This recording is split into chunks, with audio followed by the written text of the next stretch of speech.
Today we're making Qamar al-deen juice. It's a famous juice that we drink in Ramadan.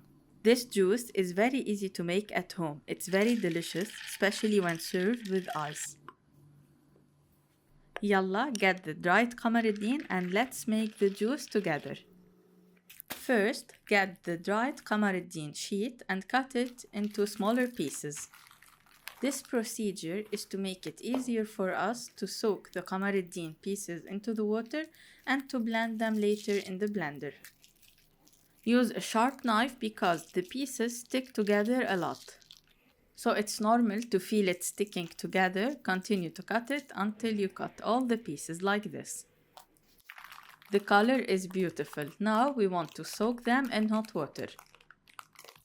Put the Qamar al-deen pieces in a bowl, add 4 cups of boiling water. Mix them together and now we will cover the Qamar al-deen and leave it for 1 hour until they're completely soaked. This way it will be easier for us to blend them in the blender.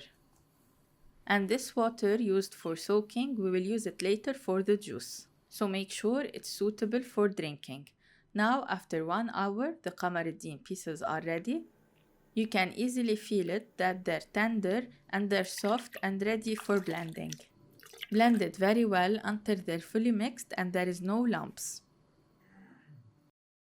Now this is the condensed texture of the Qamar al-deen juice.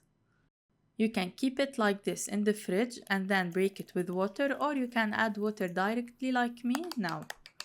After you mix it, taste it and adjust the sweetness. Usually we add more sugar, but the amount is different from one to other. After mixing it for the last time, it's ready to be served.